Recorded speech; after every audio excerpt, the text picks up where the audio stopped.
On today's Locked On Giants podcast, we're taking a look at some of the coaching staff changes that have been made and those that weren't made and those that still might be made.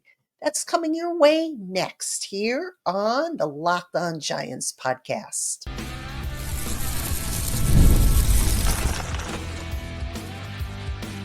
You are Locked On Giants, your daily New York Giants podcast, part of the Locked On Podcast Network, your team every day. Hello, New York Giant fans, and welcome to another edition of the Locked On Giants podcast, part of the Locked On Podcast family, your team every day. I'm your host, Patricia Traina, credential member of the New York Giants media for Locked On, as well as for New York Giants on SI, which is where you can find all my written work. And as always, welcome on into my newcomers, my everydayers, my Blue Crew community members, and everybody else in between. Thank you for spending part of your day with us here on the Locked On Giants podcast. Appreciate y'all.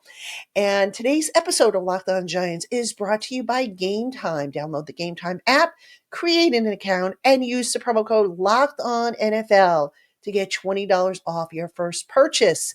Terms apply. All right, folks, on today's Locked On Giants podcast, we're going to take a look at the current state of the New York Giants coaching staff. Now, obviously, a lot of people surprised, disappointed, or whatever you want to call it, that Brian Daboll was retained, but, they're moving forward with him. So I thought I would take a look at some of the decisions that have happened since that announcement was made that they were going to stay with Brian Daboll, specifically looking at the assistant coaches, who they kept, who they didn't keep, and kind of just taking a deep dive into that. So we'll take a look at that. We'll take a look at the changes that haven't been made that probably should have and why they weren't made. And then, of course, we'll take a look at what still might come with the coaching staff, because right now that is really where the team can focus on in as they get ready for the roster building process that starts up actually pretty soon with the first All-Star game coming up. So these are the topics we're going to cover. And again, welcome on in. All right, I want to start off with the coaching staff changes that have been made. All right, now from a big picture perspective, nothing earth-shattering, I guess you could say. I mean, when you're talking assistant coach level, really not a whole lot. It's not like, losing a coordinator or whatnot, but I do want to start with strength and conditioning. All right, because I don't know how many people are aware, but the Giants quietly made a couple of changes to their strength and conditioning staff. All right, their nutritionist, Steve Smith, left the team, and their head strength and conditioning coach, Frank Pirano, left, and he joined Mike Vrabel up in New England. Now, this is important. I don't think that a lot of people are talking about this, but this is important in that I don't have to tell you guys that the Giants were one of the most injured teams last year.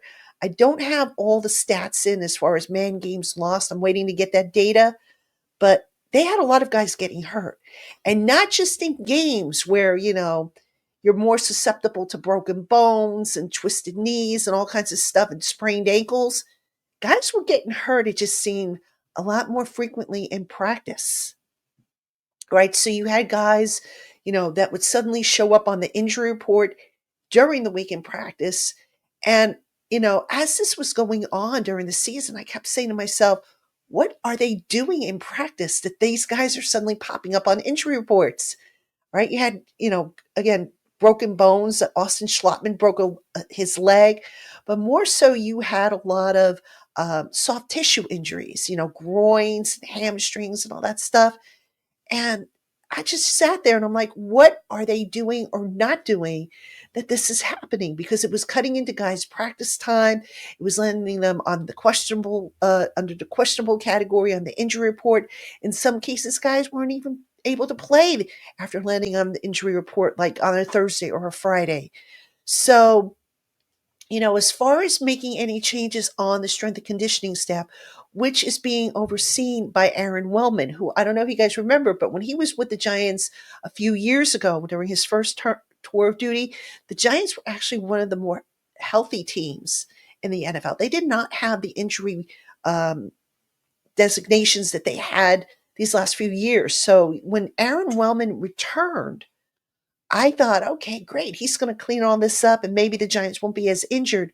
But yet they still had this problem. And, I'm not saying it was one man's fault or two men's fault in this case, but the Giants, if you listen to the coaching staff and in particular Brian Dable, he always talks about the importance of, doing right, as far as rest and recovery, diet, stretching, all that stuff. And you just have to wonder if maybe some of the things that were going on behind the scenes, with the program that was in place, was that helping guys? Were guys as, built up and durable as they needed to be? For example, I think of Cordell Flott, the cornerback, and how he continued to have injury issues. Or Jalen Hyatt, who, despite building up his body during last offseason, still looked kind of on the frail side. So to me, I think one of the biggest changes that they're making is to tweak that strength and conditioning staff and just, maybe go in a different direction to where they get guys in here now who can keep these guys, these players, I should say, from suffering these injuries midway through, the practice week because it was just, it added up. And like I said, I don't have the official numbers just yet, but there were a lot of guys that would just pop up, randomly, it seemed. So that to me is a significant change on the coaching staff. All right. Now, obviously, we could talk about Jerome Henderson and Mike Trier, the defensive backs coach and the safeties coach. Um, some people felt that Henderson in particular was being scapegoated. Some felt that, he deserved to go because the secondary didn't really come about. Um, I don't know that I agree. I think I fall somewhere in the middle here. All right. I don't think Henderson did a bad job, as bad of a job with the defensive backs, particularly the cornerbacks. But that being said, there's something to be said about being able to connect with your players.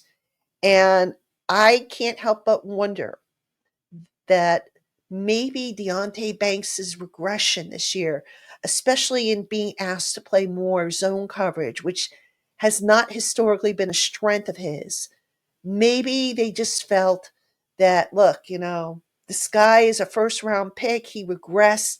Maybe we've got to get somebody in here who can better connect with him, someone who can better teach him, and someone whom he can respond to. Because I just wonder if going back to when Henderson called out Deontay Banks earlier in the season, which by the way, rightfully so, there was, I think we all saw the lack of effort in the Cowboy game. You just wonder if maybe that put a I don't know, that soured maybe the relationship between Banks and Henderson. I'm not saying they did. I mean, it's just a theory that I have, but that could have been the catalyst to where maybe that relationship started to head down the tubes to where they finally said, look, you know, Jerome Henderson, you're a great teacher, but sometimes, you could be a great teacher, but not connect with your students. And maybe they just felt that it was time to move on from him, get somebody else in here, do a fresh start because they don't want to give up on Banks. But it's easier, I guess, to replace a coach than it is to say, okay, we're going to get rid of a first round pick that we traded up for, no less, not even 2 years ago. So I think that's kind of where they were thinking as far as making that change. Um, as for Michael Trier, I'm really not sure what went into that. I guess you could say that maybe the safeties, they didn't get the same kind of production out of the safeties as they did the year before. But then again, they lost Xavier McKinney. So how were they supposed to do that? Um, I thought Tyler Nubin stepped up and played well until his season-ending injury. I thought Dane Belton flashed. Jason Pinnock, you can say he maybe didn't have as good of a season as he did the year before.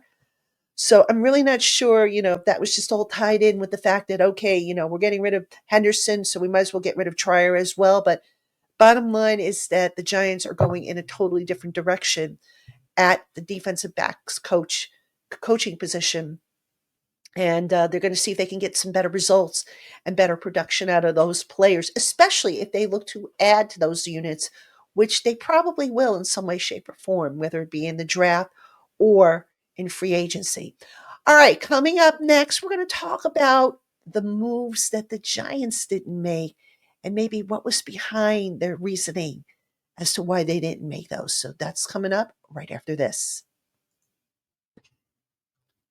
Hey, Giant fans, if you love going to live events, you need to check out Game Time. Game Time offers an amazing selection of tickets at competitive prices, and they have made it easier to get tickets for your favorite events with their Game Time Picks feature, which filters out the fluff to show you only incredible deals on great seats, saving you all kinds of time. Game Time also offers flash deals to save you even more money on select ticket events, and they make the ticket buying experience so easy. Plus, the app's all-in pricing shows the total cost up front with no surprise fees at checkout. So go on and take the guesswork out of buying tickets with Game Time. Download the Game Time app, create an account, and use our promo code LOCKEDONNFL to get $20 off your first purchase. Terms apply.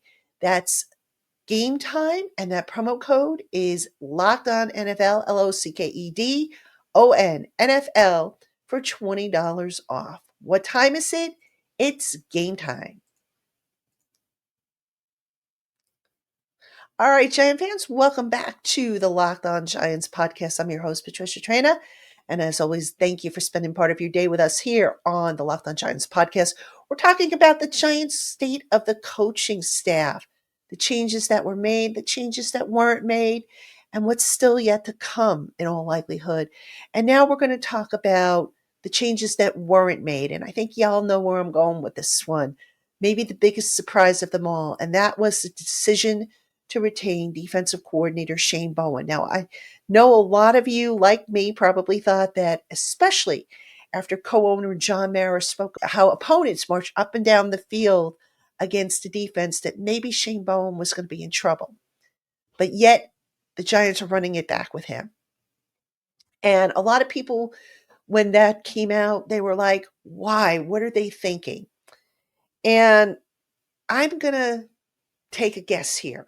All right. I'm going to use basically some deductive reasoning, if you will, based on what I've been able to gather from that last day before the team, wrapped things up for 2024, and just logic. I think the Giants this coming off season are going to put a very heavy emphasis on the defensive side of the ball. Because here's the thing, I've often said last year that I question whether Shane Bowen's philosophies fit the defensive scheme, or the defensive personnel, I should say. And I think we could probably say that was not the case. So it's easier, obviously, to replace the coach than it is to replace a bunch of players. But given the state of the Giants' defense and the needs that they have on that side of the ball, they probably figured, okay, you know what? Let's go ahead. Let's get Shane more of the guys that he needs to run his system. Hopefully year 2 of the same system, everybody will play better, especially those who might have struggled in the system last year, such as Banks. And maybe, you can even throw in there, if you want, Bobby Okereke, who seemed to struggle in that system. So I think that was probably the thing, their line of thought as to why they kept Bowen. And then I'm going to also throw in something else here. This is kind of like, if I'm going to equate this to something that happened recently with the Giants, it's almost like the Daniel Jones situation after the 2022 season, where you have options, but you go with the lesser of the evils, and by that I mean, yes, they could have gotten rid of Shane Bowen. Maybe they should have. But at the end of the day, weighing the options, you figure this, okay? You figure, okay, we get him more personnel so that he could better run his system, much in the same way the Giants tried to upgrade the personnel to help Daniel Jones. You also figure, okay, year two in the same system, it should be better, much like it was for, like they had hoped it would be for Daniel Jones in year two of the offense, which unfortunately was not the case. And then the other factor that I keep talking about is that would they have been able to get a defensive coordinator, a good defensive coordinator, to better match the talent that they already had, given that really, can we say that Brian Dable is going to be here beyond 2025? We can't say that. I mean, again, I point to how John Mara, said, look, I believe in their vision, Dable's and Shane's vision, but he sure didn't sound very convinced. He spoke about how the roster wasn't better, how there were problems, and so on and so forth. And it almost sounded like, okay, we're going to give you another year. We're going to give you a mulligan to get this right. But if you don't, I'm running out of patience with you guys. And if you don't get this right, then, and he didn't say this, but you can kind of read between the lines. If you don't get this right, we're moving on. So I've said this many, many times before. If you are a hot shot defensive coordinator, do you really want to come to a team where it is possible that the head coach might be out after 2025? I know that's taking a negative approach, a negative viewpoint, but it's a realistic one. And I think that's something somebody would have to ask themselves. Do you want to make the move? Do you want to move your family to come to a team where you don't know if the guy that hired you is going to be there beyond the coming season?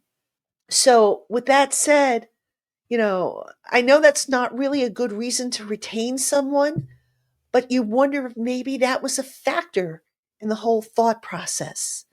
Because, are you going to tell me that Shane Bowen did a great job with the defense?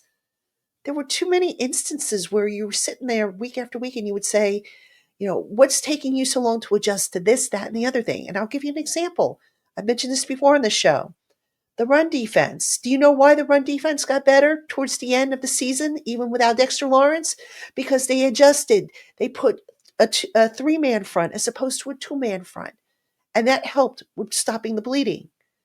So just, not being as flexible. I mean, that and just trying to plug guys in and questioning if you're getting the most out of their talents, that was a concern. But as I said, I think they're going to really put a heavy emphasis on building up the defensive side of the ball. I think Bowen will probably get more guys that will fit what he is looking to do. But here's the danger, folks. You don't want to draft and acquire guys who have a specific skill set for a specific coordinator. Now, coaches will tell you all the time that guys are interchangeable. They should be able to play press. They should be able to play zone. They should be able to play off ball. They should be able to play up in the box. All right. They tell you this all the time. Folks, it's not true. There are certain guys, there are a few guys that can do that, but there are certain guys who are just better at doing one thing over another. And a good coach worth his weight in gold will figure out ways to utilize the best assets of his talent, even if it means stepping outside of their comfort zone with what they want to run in terms of their scheme. And I just don't feel like the Giants did a good job of that last year, particularly on the defensive side of the ball. Now, will that change? Hopefully. The other factor that, I've said before with Shane Bowen, he had the success in Tennessee, but I've often wondered, how much of that was him, how much of that was Mike Vrabel, because Mike Vrabel, of course, when he was with the Titans, or still is actually a head coach now that he's with the Patriots, Mike Vrabel, defensive-minded coach. So how much of it was Bowen and how much of it was Vrabel? And are we learning that, maybe the Titans' success was more Vrabel than it was Bowen? We don't know the answer, but we're going to find out in year two because the Giants are going to run it back with Shane Bowen and, of course, two new, at least I would think at least two new assistant coaches, which, I would think Bowen is going to have a say in who they hire to replace Henderson and Michael Trier. All right, coming up next, there's potentially a move that can still come. And this one, folks, is going to be interesting and very much, I think, a key decision for the Giants. I'll tell you what it is right after this. Hey, Giant fans, it's playoff time. And if you're like me, you want to make the most of these final weeks of football action. That's where Prize Picks comes in. If you love football and you want a chance to win real money while watching the games, Prize Picks is the place for you. It's the best way to turn your sports opinions into cash with daily fantasy player projections. With Prize Picks, simply pick more or less on player stats like total passing yards or rushing touchdowns, and you'll have a chance to win up to 1,000 times your money. You can make your picks in less than 60 seconds. And whether you're looking for a flex play to boost your payout or you want to cash out quickly, Price Picks has you covered. And with over 10 million members and billions in winnings, it's clear that people are loving this platform. It's so easy to use. The payouts are super fast. You can get your money in as little as 15 minutes when your picks hit. Plus, the weekly promos like Taco Tuesday discounts add even more value to your lineups. And here's a special offer to our Locked On NFL listeners. Download the app today, use our promo code Locked On NFL, and get $50 instantly after you play your first $5 lineup. That's Prize Picks. Run your game. Hey, Giant fans, if you are looking to join an exclusive community of Big Blue Faithful where you can discuss the team in a toxic free environment, then you need to check out the Locked On Giants Blue Crew community. Members get access to our exclusive by invitation only Discord channel where we can converse about the Giants, get breaking news, and so much more. Plus, as part of the Locked On Giants Blue Crew, you can text exclusively with yours truly. So come see what our Blue Crew community is all about with a free 14-day trial. And when you use our promo code BLUECREW at sign up, you will get your first 2 months after your 14-day trial ends at 50% off the regular monthly price of $4.99. If you don't like it, cancel before your free trial ends and owe nothing. For more information, visit joinsubtext.com/LockedOnNYGiants. And don't forget that promo code to enter at the top of the page. It's Blue Crew, BLUECREW, to get your 2-month discount. Terms and conditions apply. Text and data rates may apply. Please see your carrier's plan for details. All right, Giant fans, welcome back to the Locked On Giants podcast. I'm your host, Patricia Chaina, and we are taking a look at the current state of the New York Giants coaching staff because that's where it really starts. If you don't have the right people in place, how can you expect the team to do anything, right? So we talked about the changes made. We talked about the changes that still haven't been made. There's one change that potentially could still be coming. And I think this needs to happen regardless of whether the gentleman is kept at his position or he moves on. And I'm talking about offensive coordinator, Mike Kafka.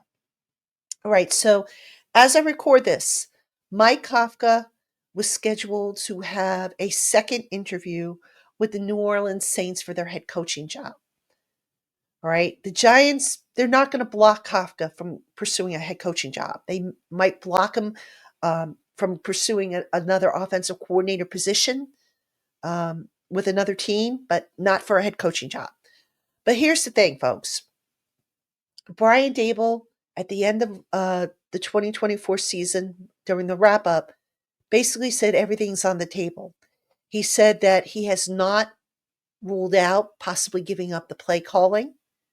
All right. He has not ruled out keeping it. Now, I know I am of the opinion that he should give it up, that he should go back to being a CEO style head coach and let the offensive coordinator call the plays. I don't know what Dable's going to do.